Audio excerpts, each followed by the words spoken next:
ये लड़ाई कोई तलवार से लड़ी जाने वाली लड़ाई नहीं है।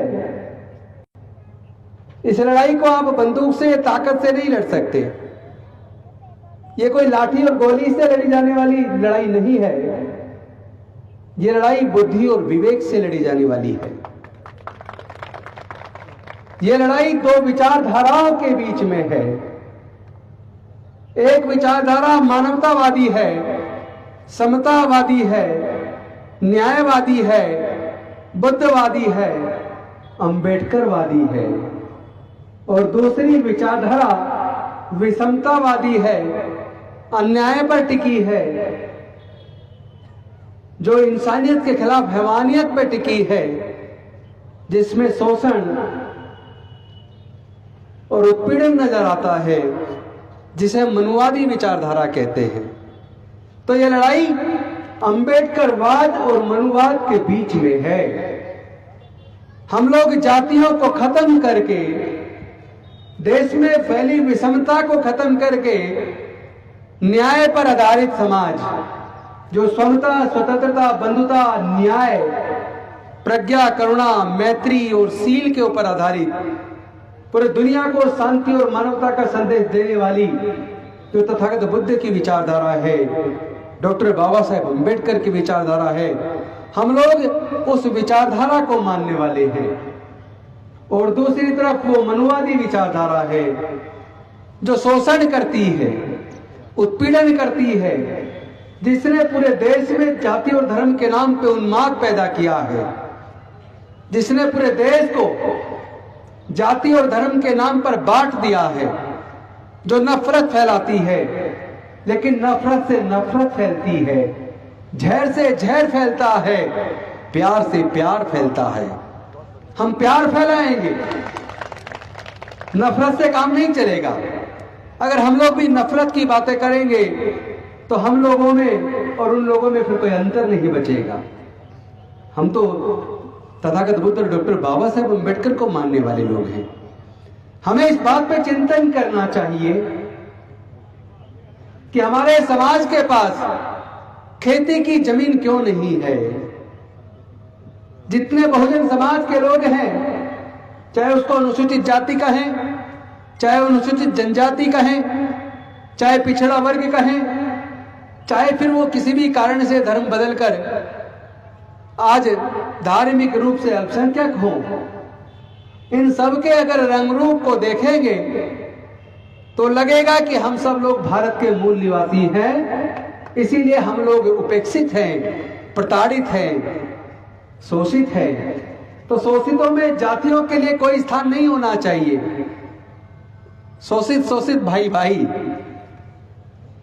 एकजुट होंगे तो ईमानदारी से लड़ पाएंगे, एकजुट होंगे तो लड़ाई को जीत पाएंगे। टुकड़ों में बटेंगे तो हारना तय है। यह आपको तय करना होगा, आप टुकड़ों में बट के लड़ना चाहते हैं या एकजुट होकर लड़के जीतना चाहते हैं। हम अगर सच्चे डॉक्टर बाबा साहेब अम्बेडकर के सिपाही हैं तो सबसे पहले हमें सच को जानना होगा, और सच को अगर जान लें तो सच को मानना होगा। तथागत बुद्ध ने कहा था, किसी बात को इसलिए मत मानो कि किसी बहुत बड़े महाग्रंथ में लिखी है, किसी बात को इसलिए भी मत मानो कि वो किसी बहुत बड़े विद्वान ने कही है, या किसी राजा ने कही है, या किसी बहुत बड़े व्यक्ति ने कही है। किसी भी बात को मानने से पहले उसको जानो, उसको समझो, उसको बुद्धि और विवेक की कसौटी पर तर्कपूर्ण तरीके से कस के देखो। उसके बाद आपको लगे ये बात सही है, तब आप उस बात को मानो। हम लोग कहते तो हैं हम तथागत बुद्ध को मानते हैं, हम लोग कहते हैं हम डॉक्टर बाबा साहेब अम्बेडकर को मानते हैं, लेकिन सच्चाई ये है हम डॉक्टर बाबा साहेब अम्बेडकर को मानते हैं, लेकिन डॉक्टर बाबा साहेब अम्बेडकर की बात को नहीं मानते। हम बुद्ध को मानने की तो बात करते हैं, लेकिन बुद्ध के विचार को अपने आचरण में नहीं उतारते। हम लड़ाई को भावनात्मक तरीके से लड़ते हैं, लेकिन लड़ाई भावनाओं से नहीं, बुद्धि और विवेक से जीती जाती है। हमें यह बात समझनी होगी। अभी कुछ वर्ष पहले दिल्ली, पूरे भारत का जो सबसे बड़ा हॉस्पिटल है, जिसका पूरे दुनिया में नाम है, जिसको आयुर्विज्ञान संस्थान बोलते हैं, एम्स बोलते हैं। एम्स के अंदर एक मेडिकल का छात्र था जो मीणा समाज से था। वो छात्र, उस छात्र को जानबूझकर जाति की वजह से, चूंकि वो अनुसूचित जनजाति में आता था, मीणा समाज से था, उस छात्र को फेल कर दिया गया। वो छात्र बहुत ही ब्रिलियंट था, आउटस्टैंडिंग था, बेहद काबिल था। उसने सोचा कि मैंने तो इतना बढ़िया पेपर किया, फिर मुझे फेल क्यों कर दिया। वो बेचारा डिप्रेशन में चला गया, उसने सुसाइड कर लिया, आत्महत्या कर ली। उसके बाद जब वो मुद्दा बना, उसकी वो कॉपी बाहर जांच के लिए भेजी गई, तो आपको सबको ये जानकर ताजुब होगा, वो मीणा समाज का, हमारे समाज का बच्चा उस पूरे ग्रुप में टॉपर था। तो जो टॉपर था, जाति की वजह से उसको फेल कर दिया। इसको कहते संस्थानिक हत्या। ये आत्महत्या नहीं थी, ये समाज के हक अधिकार के लिए उस बच्चे का बलिदान था। उसके कुछ ही वर्षों बाद आपने देखा किस तरह रोहित वेमुला को इतना प्रेशराइज कर दिया, इतना उत्पीड़ित किया कि उसको भी अंत में आत्महत्या करनी पड़ी। लेकिन उसे हम आत्महत्या कहें या हत्या कहें, यह संस्थानिक हत्या थी।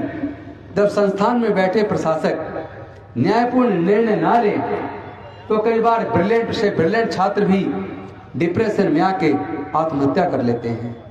लेकिन यह रोहित वेमुला की आत्महत्या नहीं थी, ये संस्थानिक हत्या थी, जिसने पूरे देश के युवाओं को झकझोर दिया, एक अलग तरह की ज्वाला को प्रज्वलित किया। पिछले कुछ समय पहले की एक बात मुझे याद आती है। दिल्ली के दूसरे सबसे बड़े अस्पताल सफदरजंग अस्पताल में 25 बच्चों को कई साल तक मेडिकल के छात्रों को फेल किया गया। जब वो मुद्दा बना, कोर्ट में केस गया और ये ऑर्डर हुए कि इनकी कॉपियां बाहर से जांच की जाए। उनकी कॉपियों को बाहर जांच के लिए भेजा गया। जब उनकी कॉपी बाहर जांची गई, आपको जान के ताजुब होगा, वो 25 के बच्चे पास हो गए।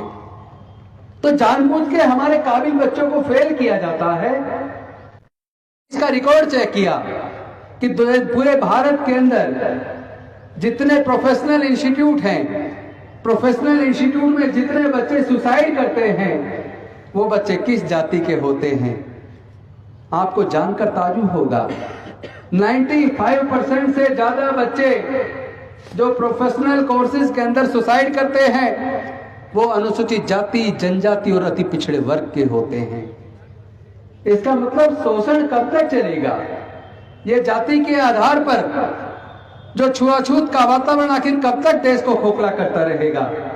कब तक आखिर देश के न्यायालय और देश की सरकारें खामोश रहेंगी?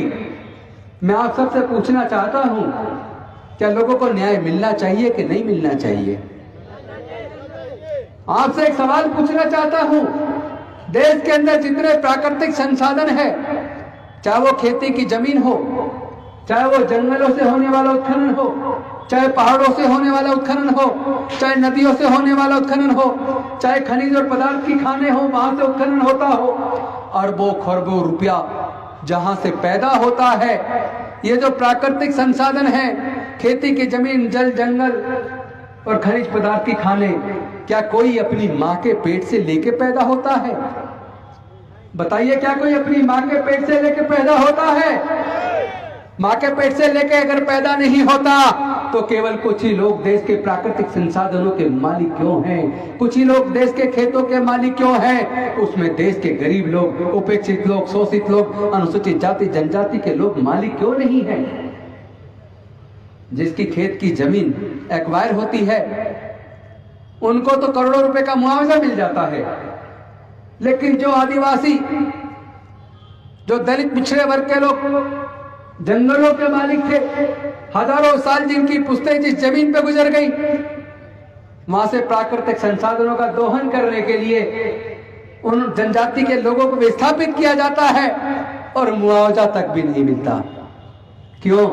क्या इसे न्याय कहेंगे? क्या ये चुप्पी ठीक रहेगी? क्या न्याय की लड़ाई में जाति और धर्म पूछ के लड़ी जाएगी? क्या न्याय सबको नहीं मिलना चाहिए? अभी आपने देखा पिछले दिनों देश के सर्वोच्च न्यायालय का जजमेंट आया कि कोई भी अगर हेट स्पीच दे, किसी को आतंकित करने वाला भाषण दे, किसी को डराने वाला भाषण दे, तो उनके खिलाफ पुलिस को मुकदमा दर्ज करना होगा, चाहे कोई कंप्लेंट आए या ना आए। ये पुलिस की जिम्मेदारी है कि वो मुकदमा दर्ज करे। लेकिन हम देख रहे हैं बड़े बड़े मोटे पेट वाले जो देखने में वस्त्रों से साधु दिखते हैं, लेकिन भाषण से और भाषा से आतंकवादी दिखते हैं। ऐसा लगता है लोगों के मेहनत की कमाई को खा खा के वो लोग इतने मोटे हो गए हैं, और जिस तरह डराने वाली वो भाषण देते हैं, प्रताड़ित करते हैं, डराते हैं लोगों को, धर्म और जाति के नाम पे डर पैदा करते हैं उनके भाषणों पर। और बीजेपी के सांसद किसी धर्म विशेष के लोगों को डराने वाला जो भाषण दे रहे हैं, उनके भाषण के बाद जो पुलिस को मुकदमा दर्ज करना चाहिए, ना तो वो पुलिस मुकदमा दर्ज कर रही है। और जिस सर्वोच्च न्यायालय का खुद का अपना निर्णय है, अभी 25 दिन पहले का है, कि जो भी हेट स्पीच दे, डराने वाले भाषण दे, पुलिस को उसमें खुद मुकदमा दर्ज करना होगा। और अगर पुलिस मुकदमा दर्ज नहीं करती तो सर्वोच्च न्यायालय उन पुलिस अधिकारियों के खिलाफ कंटेम्प्ट ऑफ कोर्ट इशू करेगा। तो इन घटनाओं में ना तो पुलिस मुकदमा दर्ज कर रही है, और ना ही अभी तक माननीय सर्वोच्च न्यायालय के द्वारा कंटेम्प्ट ऑफ कोर्ट की प्रोसीडिंग शुरू हुई है। हम लोग देख रहे हैं कि भारत के सर्वोच्च न्यायालय का खुद का वर्डिक्ट का मान सम्मान और इज्जत होगी या नहीं होगी। क्या डराने वाले लोग इसी तरह डराते रहेंगे? अरे जरा सोचो, हम लोगों ने इस बात का सर्वे करवाया था कि देश के अंदर जितने सर्वोच्च न्यायालय, उच्च न्यायालय के जजेज हैं, देश के अंदर जितने senior scientist, senior professor, senior doctor, senior engineer हैं, जितने देश के अंदर सीनियर IAS IPS ऑफिसर्स हैं, वो सरकारी स्कूलों से पढ़े हैं या प्राइवेट से पढ़े हैं? हमारे सर्वे में निकल कर आया कि वो 98% सर्वोच्च न्यायालय, उच्च न्यायालय के जजेज, senior scientist, senior professor, senior doctor, senior engineer, वो सरकारी स्कूलों से पढ़े हैं। तो फिर भाई ये बताओ, इसका मतलब सरकारी स्कूल अच्छे थे कि नहीं थे? तो जब सरकारी स्कूल इतने अच्छे थे कि सरकारी स्कूलों से पढ़े हुए ही लोग 98% सुप्रीम कोर्ट, हाई कोर्ट के जज बने, सरकारी स्कूलों से पढ़े हुए 98% लोग प्रोफेसर बने, जज बने, कलेक्टर बने, इंजीनियर बने, साइंटिस्ट बने, डॉक्टर बने, तो फिर ये प्राइवेट स्कूल क्यों खुले? फिर धीरे धीरे सरकारी स्कूलों को कमजोर क्यों किया? ये साजिश किसने की और ये साजिश किसके खिलाफ की? क्या इस बात को आप लोग समझोगे कि नहीं समझोगे? लड़ाई को आप इसलिए नहीं जीत पाते क्योंकि आप ना तो सच को जानते हो और ना सच को जानने का प्रयास करते हो। और फिर उसके एक कदम आगे कहूं तो सच जान भी लो तो सच को मानते नहीं हो। अरे ये वही लोग हैं जिन लोगों ने हजारों साल तक देश के 90% लोगों को पढ़ने लिखने पर धार्मिक बंदिश लगा के रखी। ये वही लोग हैं जिसने 3500 साल तक देश के 90% लोगों को व्यापार करने पर और संपत्ति रखने पर धार्मिक बंदिश लगा के रखी। ये वही लोग हैं जिन्होंने भारत के लोगों को 4 वर्णों में और हजारों जातियों में बांट दिया। ये वही लोग हैं जिनसे अगर पूछो तुम्हारा वर्ण क्या है, तो जो वो अपना वर्ण बताते हैं। अगर उनसे पूछो तुम्हारी जाति क्या है, तो जाति भी वही बताते हैं। वर्ण भी ब्राह्मण, जाति भी ब्राह्मण, वर्ण भी क्षत्रिय, जाति भी क्षत्रिय, वर्ण भी वैश्य और जाति भी वैश्य। लेकिन फिर शूद्र कौन है? तो सब चुप।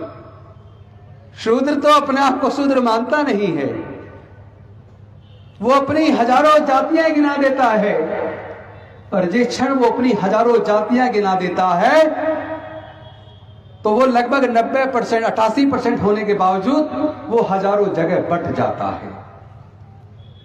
और 12% लोग के 3 वर्ण और 3 जाति हैं तो वो एकजुट हो जाता है।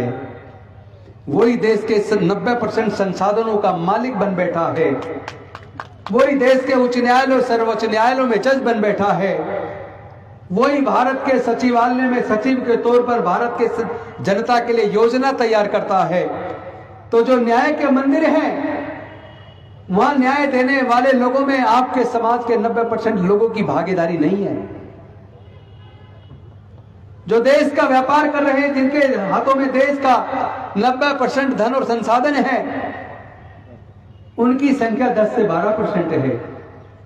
तो भाई देश के जो दलित आदिवासी पिछड़े वर्ग के लोग जो अपने आप को मूल निवासी कहते हैं, मैं उनसे पूछना चाहता हूं, आप देश की जमीन के मालिक क्यों न बन पाए?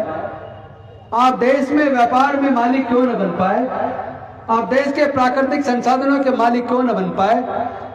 आप देश की संपत्ति का मालिक क्यों न बन पाए? अगर आप चाहते हैं गरीब हर वंचित इंसान की आवाज आप तक पहुंचे तो हमारे चैनल को सब्सक्राइब करें और बेल आइकन का बटन दबाना ना भूलें। देखते रहिए बहुजन हलचल न्यूज।